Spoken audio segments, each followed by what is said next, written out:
अस्सलाम वालेकुम वीवर्स, क्या हाल है आपके? ठीक है, जहाँ रहें खुश रहें, आबाद रहें। आज मैं किचन में बना रही हूँ स्टीम रोस्ट। इसके 3 स्टेप हैं। आपने हर स्टेप को गौर से देखना है और फिर उसको वैसे ही फॉलो करना है, ठीक है। पहला स्टेप ये है कि मैंने ये 4 टांगें ली हैं चिकन की, और बाकी सबको तो मैंने कट लगा दिए थे, एक मैंने आपको दिखाने के लिए नहीं लगाया। इसको 2 कट इधर लगाने हैं और ये 2 ही लेग पे लगाने हैं, ठीक है। और इधर लगाना है, 2 इधर लगाने हैं, और एक ये जो जोड़ है ना, इसमें लगाना है, ठीक है। अब मैंने इसमें बाउल में 1 चम्मच नमक डालना है, ठीक है। फिर उसमें तकरीबन 2 चम्मच सिरका। ये मेरे पास एप्पल विनीगर है, आप अगर दूसरा वाइट इस्तेमाल करना चाहते तो वाइट कर लें। और अब इसके बाद मैं इसमें डालूँगी तकरीबन ये 2 कप पानी है। अब इन तीनों चीज़ों को मैं मिक्स कर दूँगी। मिक्स करके फिर मैं इसमें ये चारों जो लेग पीस हैं इनको इसमें डुबो दूँगी। इसमें डुबोने का मकसद ये होता है कि जो इसका पानी खून है ना फालतू, वो सारा इसमें निकल जाएगा। ये देखिए, मैंने थोड़ा और डाल दिया पानी कि ये डूब जाएँ, सारे लेग पीस इसमें डूब जाएँ। मैं इसको 2 घंटे के लिए इनको मैं इसमें डुबो के रख दूँगी। ये 2 घंटे के बाद फिर मैं आपसे मिलती हूँ। ये देखिए 2 घंटे हो गए हैं, मैंने ये सिरका नमक और पानी में भिगो के रखे थे पीस लेग पीस। तो ये देखें सारा खून निकल के पानी में आ गया। अब मैं इसका पानी ड्रेन करती हूँ। तो सेकंड स्टेप है वो ये है, उसके लिए चाहिए 2 चम्मच अदरक लहसुन का पेस्ट। इसमें मैंने 2 हरी मिर्चें भी डाली हैं, वो भी उसके साथ पीस लिए।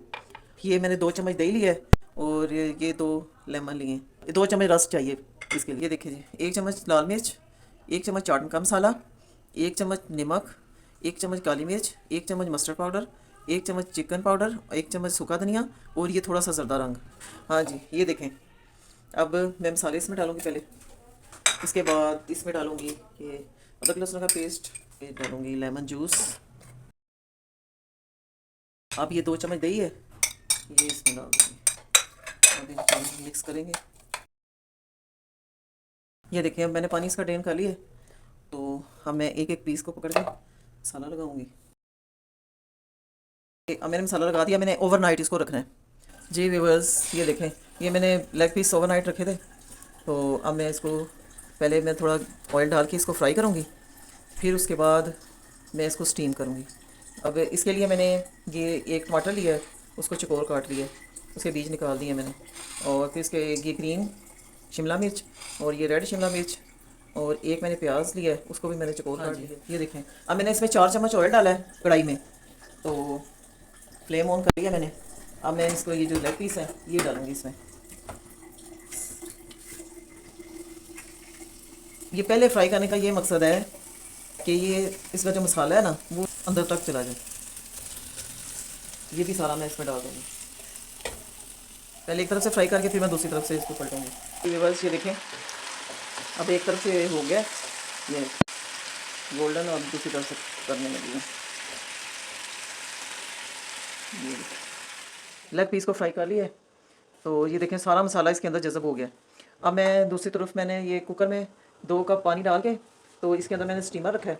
तो पानी अब बॉयल आ रहा है, तो अब मैं इसके अंदर ये रखूँगी लेग पीस।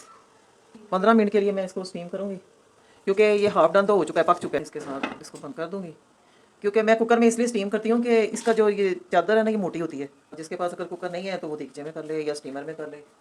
ये जो मसाला अब इसका बचा ना, इसमें मैं ये जो सब्जियाँ इसमें फ्राई करूँगी। बस ये देखें, ये स्टीम हो चुका है सारा। अब मैं इसको निकालूंगी, अभी गर्म बहुत है। मैं जो सब्जियां डाली थी ना उसमें मसाले में, ये थोड़ी सी मैं सोटे करूँगी। ये 4 स्टेप बन जाते हैं। अगर आपको ये मेरा तरीका पसंद आया तो आपने ये चारों जो तरीके हैं ना इनको फॉलो करेंगे तो आपका स्टीम रोस्ट बहुत मज़े का बनेगा। और मैं बनाती हूँ घर में, मेरे घर में बहुत पसंद किया जाता है। आप बाज़ार का खाना भूल जाएंगे अगर आप इस तरीके से बनाएंगे तो। अब ये मसाला जो है इसका सारा फ्लेवर इसमें सब्जियों में आ जाएगा। तो अब मैं आपको डिश आउट करके दिखाती हूँ। स्टीम रोस्ट तैयार हो गया है विद वेजिटेबल। और ये देखिए कैसे गला हुआ है गोश्त। ये देखिए हड्डी से भी गला हुआ है। ये देखिए इतना प्यारा कलर आया है। अगर आपको मेरी ये रेसिपी पसंद आई तो आपने इसको मेरे तरीके से बनाना है, और ये जब आप साथ वेजिटेबल साथ खाएंगे, खाने सर्व करेंगे तो बहुत ही मज़ा आएगा। तो आप बाज़ार वाला खाना भूल जाएंगे। आपने, अगर आपको मेरी ये रेसिपी पसंद आई तो आपने सब्सक्राइब करना है, लाइक और शेयर करना है। इसके साथ ही मैं आपसे इजाज़त चाहती हूँ। अल्लाह हाफिज़।